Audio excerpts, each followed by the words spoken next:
Hello, everybody. Welcome to the Saturday evening live stream. Angela, the title and thumbnail suggest most altcoins need to die. And I'm not talking about how every single one should, but a lot of them, about 35.99 million, need to go to zero. And this is what I'm talking about. So tonight, what we're talking about is just a little bit of altcoin and altcoin history. This is a pretty good post. And this was from Jesse Myers. And I linked him in the description. You can check him out over on X. Stanford MBA, making slides about Bitcoin. Pretty entertaining stuff, actually. Followed by Talos, one of my favorite, Robert F. Kennedy, and a couple other ones that I follow as well, 100 or so.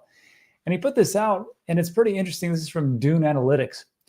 And he talks about how that there was actually 36 million plus altcoins created. And he talks about how alt season has been permanently canceled. Now, I don't 100% believe that. I believe there is an altcoin season, but it will be a select few. It won't be everything like we had in 2021. The reason why, and this is a pretty good way to look at things, is that the explosion for altcoins, and I remember this quite well, because in 2020, there was only, I mean, it wasn't like there was a handful. There was I want to say over 500 different altcoins back then. And most of them were trash, and we all knew they were trash. We didn't invest into them. But there would be some new ones that would come out that would catch our eye. There was, little stuff like Solana and Optimism and these different ones that would come out. And then, the big one was Luna. And I think we all know what happened with Luna. But the explosion itself happened in 2021. And just taking a look at that and going across this, you can see what an explosion it actually was. You had... And most of them actually were on Ethereum. That was the very first alt season, or massive amount of alts, mostly based on Ethereum. Then, of course, we go across the way. We said it was, of course, Solana making up the big one, which we talk about. Base, Binance Smart Chain, Tron, Polygon, Optimism, Ethereum, so on and so forth. And we can see that it just took off up and to the right, which is what we thought that our bags would do. And some have done quite well, some have not. And when I take a look at this, it just makes me realize that there's so much dilution that, these projects are trash. We don't need 36 million altcoins. I think the first thing that I'd like to see personally, we'll talk about this in the Q&A, I just believe that we need to get away from meme coins altogether and just start building from there and just figuring out which ones of the real altcoins have any type of utility to actually give them a base case for us to invest into them. And I just think that, if you got 36 million altcoins, 35.999 million are worthless and need to go to zero for us to really take off, because there's too much diversification going on and we really can't find the right stuff. So talking about this, but people will say, well, Rob, even those 36 million altcoins, most of that, is actually centralized or concentric into a specific amount of alts. And it's true, actually.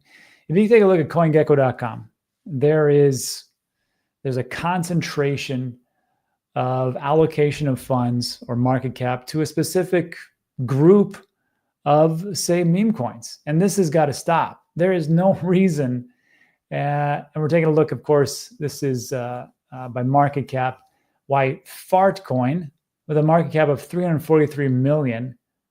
Like, it was fun, it was cute, but we got to stop gambling at some point. Fartcoin, 14%, Peanut, 2.7. I don't know what these are. They need to die. They need to die. There's no reason for them to come around. And then we take a look at, this is funny, the Fartcoin dominance chart. I didn't make that up. This is actually from CoinGecko. Fartcoin dominance is at a whopping 29%, Peanut the Squirrel, 18%, the Prophecy, Comedian, Goatsiest, and so on and so forth. Like, all this stuff has to, in my personal opinion, have to die. Now, people can say, but Rob, you said that we can gamble. Yes, exactly. I just don't want people to keep gambling over and over again, become degenerates, and just kind of get out of it and say, okay, the weekend trip to Vegas was fun. Let's start getting into stuff that we can actually build. But people will tell me, like, there's this huge gains to be had. That's true. If you look over a continuum, going just back, geez, this is only 2024. From 2024, you can see how well the pump fund ecosystem did. It did great at some points. And then roughly, I don't know, a couple months ago, people were flying high. And now where are we? We're in the dumpers again. Now, it could come back, but I just don't see why we need to keep doing this. And then, of course, if we give allocation over there, that takes away from, say like the top 200 or so. This is from Ash Crypto, and it opens my eyes to what's going on the last 90 days. The last 90 days, do you know how many were in green? 10. 10 altcoins were in green. And the rest, 20 and below, were all in the red. Monero almost made it. XRP did pretty good, but it's still down 1.4%. That's after a magnificent pump that it had when the SEC news came out. So you can see that the only ones that actually were profitable reasonably well were Leo, Pax Gold, Shearer, BGB, GT, OM, Omni, Trump Coin, IP, which is actually, that looks like a decent project, and then Barachain at 515% over the last 90 days or so. And then, of course, across the board, you can see that, these are the ones that are coming in quite as much of laggards. So doing all this and taking a look here, I just take a look at the price action, and I'm like, okay, we're down. Like, let's just take, Ethereum's down 27% in 30 days. Solana's down 30% in 30 days. Cardano 7, not too bad actually. Dogecoin 32%. So I take a look at that, and I'm like, okay, if I'm going to get into alts, if I really wanted to do that at this point, why would I get into alts that are more risky as far as the risk bands, which would be Cardano, Solana, Tron, and XRP? The risk level is higher than Bitcoin. Bitcoin, the risk band is 0.493. Again, this is Ben's website, links in the description. So for me, I'm just looking at this like, I just don't understand why anybody would like load up on this stuff right now. It seems like it's a little bit too high, but people will always say, but Rob, I can, Solana is going to come back, and Tron's awesome because of Southeast Asia and the different countries that are out there.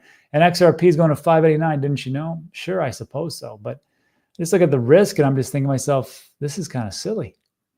And then, of course, there's less risk down here going down. Avalanche is 0.3, Doge is 0.303.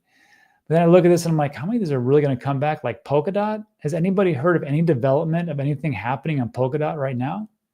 I just don't really get it. So in this situation, the whole thesis of this is there's too much money floating around in projects that pretty much worthless. If those funds would drop these different projects and realize that they are worthless, and we could concentrate on the ones that actually have utility and actually do something, I think we'd be in a much better place. But that's just my thought process. Anyhow, let me know where I'm off base, and of course, which different asset I missed out on talking about.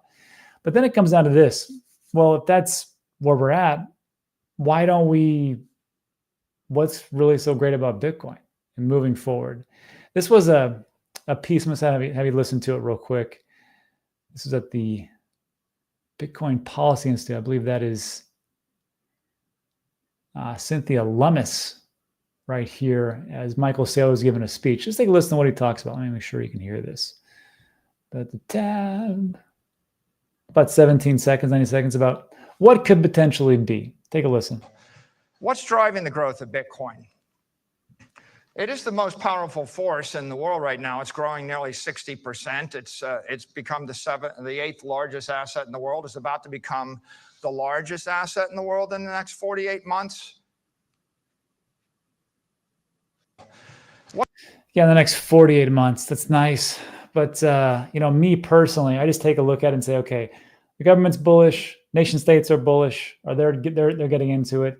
We've got states themselves actually passing legislation to allow Bitcoin on the books. We've got institutions getting in, obviously, with the ETFs. But right now, it all comes down to the macro, like we talked about, tariff, Ukraine war, and then, of course, rate cuts. If those things do well and we can actually get out of them, we'll do quite well. But I think as far as like risk to reward ratio, I just see right now that Bitcoin is one of those. Anyhow, let me know where I'm far off base. And then to finish up, before we get into a little Q&A, just want to talk about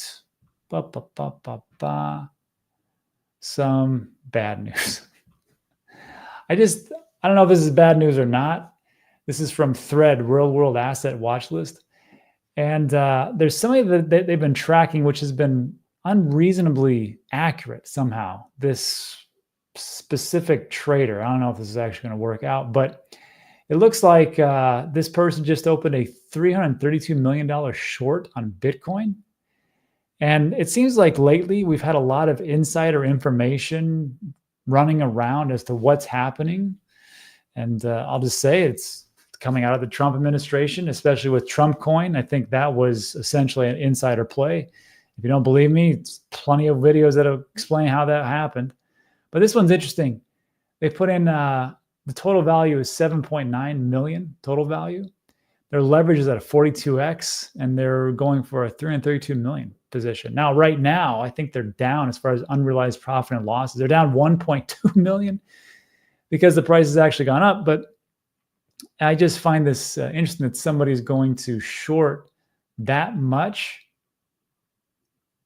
and they're betting huge as far as 42x. Who the heck does that? Maybe it's insider, maybe it's some crazy person, but sometimes when we take a look at these like insiders doing things, this might be something to take a look at. Anyhow, we'll see what happens. And then that's it for tonight. We're gone almost 12 minutes or so. I don't want to get everybody too riled up, but that's all we have. So if you like today's video, thumbs up, subscribe, all the good stuff. Now, if you want to stick around, we'll do a little Q&A and see what your questions are. All right. Chris L. It sucks to see people getting shaken out, but it let us DCA cheaper. And that's very true. This is the thing. If it was easy, everybody would do it. Me personally, I have been buying Bitcoin now ever since it dropped to 79,000. I stopped dollar cost averaging at 100,000. I'm just not Michael Saylor. I don't want to keep buying the tops all the time. So I stopped. I think I stopped before that. And I was just like, there's no reason for me to buy at this point. Let's just see it right out and see what happens. But as it starts to drop, I'm like, And I still think it can go lower. I can see us going in the low 70s. I can see us going into 69K, like we've talked about. But that's just how that's just a big guesstimation. My Bitcoin price prediction still remains perfect. I have said from numerous occasions that Bitcoin will go somewhere between $5 and $500,000 this year. So if anybody wants to discredit me on that fantastic price prediction, go ahead, blow up the chats. All right. My new tramp stamp is DC is the way. That's a good one, bot. That's a good one. RS says 1 minute. So I had a talk with Josh. And Josh Watkins from Minutes Network and him and a couple of the guys from the company. We recorded the video. It'll probably be out. I might try to put out tomorrow. But the big takeaway is this. This is what you really want to know. When is the token generation event? The token generation event out of Josh's mouth is Q1 2025. Now, correct me if I'm wrong, but Q1 is January, February, end of March, right? And it's March 15th. Josh has got 15 days to hit that TG. He just told me. That's where we're at. That's what's up. All right. Accumulating. Lone Wolf Moonway. Stick to the strategy. Trust the process. Bitcoin. You know, like it took me a while to kind of figure that out. It's just so much easier just to buy Bitcoin and not worry about stuff. You know, you just kind of buy it and just don't even look. You're like, well, I'm sure this is, so far it's been going up and I've got nothing but really good news. It's just the market spooked. Why wouldn't I just keep doing that same thing? It's worked pretty well since 2018, 2017. Dips are gifts. Dips are gifts sometimes, but I think a lot of people, I mean, Donnie, I appreciate your exuberance as well. Sometimes like when we dip, I just look at this and I'm like, is this really as low as it's going to go for this cycle? Maybe I should just wait and do nothing. Sometimes people just do nothing. That's what I do. Sometimes I just let the DCA run out. Not these dips. Let's see. Mike says, are you all out of your alts? No. So for me, I'm not adding anything to my alts right now, although SWE is looking pretty good. A couple of different news pieces that came out. But again, SWE is, I mean, if you take a look at the wristbands, it's like, I think it's one of the better, I think it's one of the best ones. SWE, yeah. I mean, Polkadot, you can get like SWE is at a 0.237 for the wristbands. That's pretty damn low. That's really low. That's like almost like fire sale low. So looking at this, yeah, it's looking pretty good. But this is all just hearsay. Because look, I mean, people will say, well, but look at light. Oh, that's not right. What the hell? Let's see. Yeah, there we go. Great website. Like Cosmo, you're like, I can get a Cosmos. Algorand's a solid project. Shiba Inu is the luckiest meme coin on the planet. VeChain, Tezos, and the biggest laggard of all time, Polygon, which who knows, maybe that could blow up. I don't know.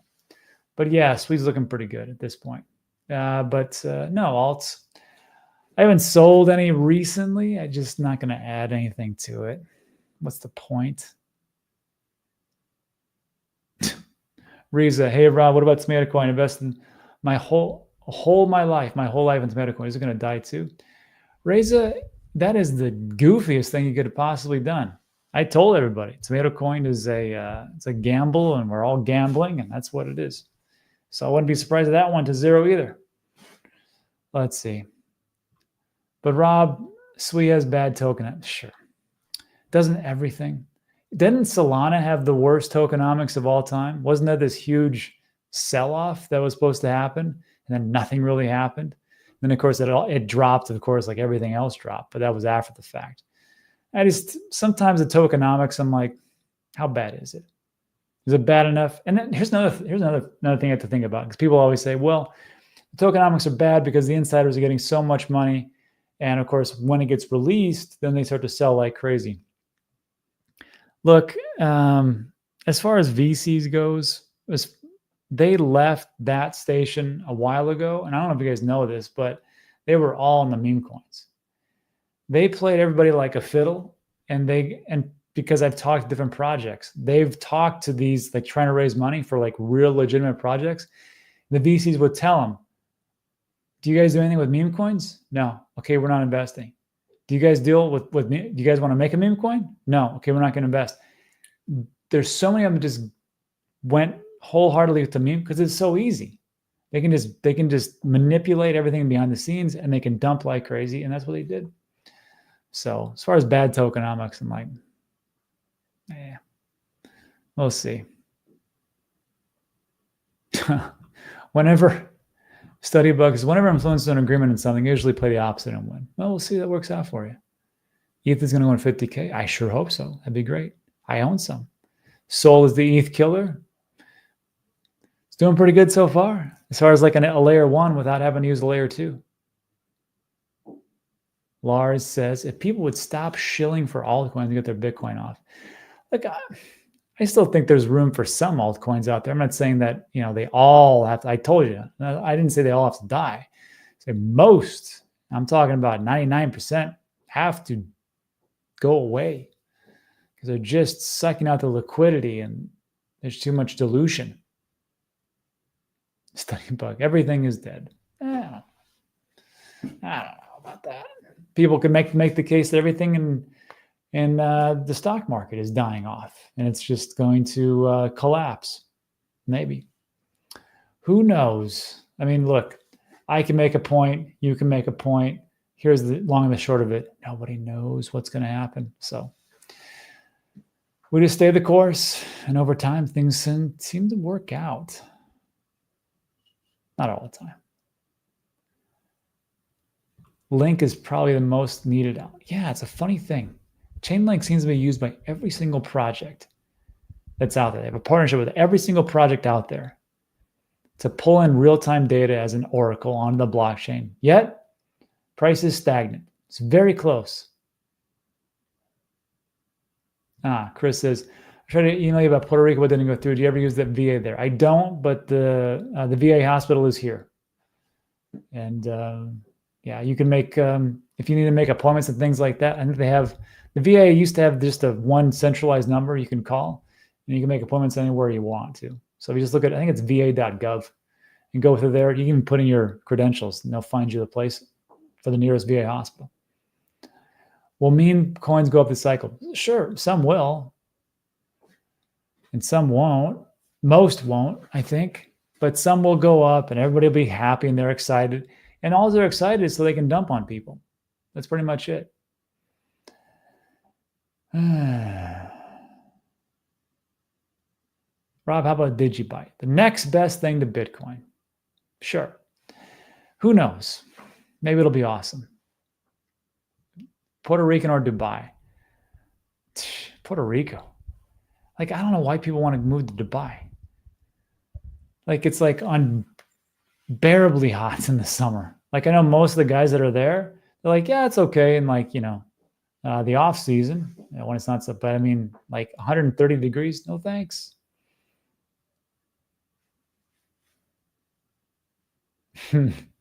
This guy, have you guys talked about the Josh Mann prediction? I think he's calling 444,000 top for this cycle. Yeah, we'll see. That would be unprecedented. There's some former fantastic trader that's made some predictions that everybody's jumping on the bandwagon saying it's going to be 400,000 plus. And I'm like, yeah, sure. Okay. We'll see what happens. And yeah, everybody's talking about that, but it's just the flavor of the month. I'm sorry to say. So we'll see how, as things start to go down. And, I remember when Plan B, and the stock to flow chart was like all the rage, and it couldn't do no wrong. And then all of a sudden it's like, oh yeah, it totally didn't play out like that. So some models are useful. Most are. All models are wrong and some are useful. Let's see. Why is the scam coin XRP only better than everything else? Because they have a great community. And where are we?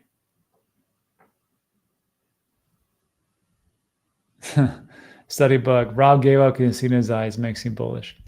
Well, yeah, Rob has been doing everything for his properties today and running all over Puerto Rico, installing water lines and pulling out stumps and everything else. It's also 7 p.m. for Rob, and Rob gets up at 4:30. So it's because Rob is tired, and talking in the third person does not mean Rob has given up.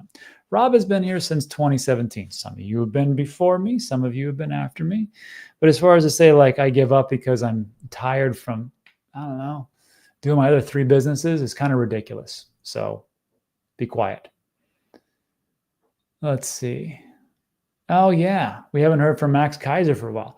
Max Kaiser, that guy, you got to love that when it came out for the news that there was going to be a crypto symposium. And we're all going to get together at the White House, and it's going to be awesome.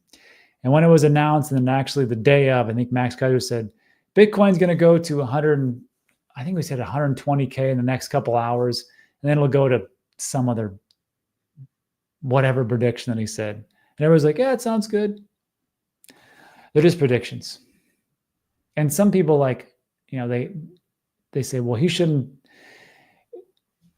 make predictions. He should be a little bit more stringent on what he's doing. Listen, price predictions are what keep people around. They give everybody hope. Remember, Rob, why do you have properties when you have Bitcoin? See, here's the thing about that. So people will say, like, why don't you just put all your money into Bitcoin and just be happy? So what jobs do I create if I just put everything into Bitcoin? That truly enriches my life, right? I mean, I make a lot of money, so I should be happy, and that's all there is. For me, it's not just about Bitcoin. I got plenty of Bitcoin. I do okay. But when I have properties, well, what's great about that is then I get to actually build up some of these properties because some are kind of run down. So of course, when I buy something like that, then I need plumbers and electricians. I need construction. I need the people to parse out the loan. I need the people to do property management. I need cleaners to do things. So for me, it's not just about buying and holding Bitcoin and being this quadrillionaire. At some point, you got to say to yourself and look around and go, what am I doing for everybody around me? Am I just rich? And what does that do for everybody? Just because I can go to the beach every day and do nothing and sit Mai Tais, it's a pretty shitty life. You have to actually do things and help people around you. Constant improvement, those types of things. So yeah, like I know people just say, just get into this and just live it out.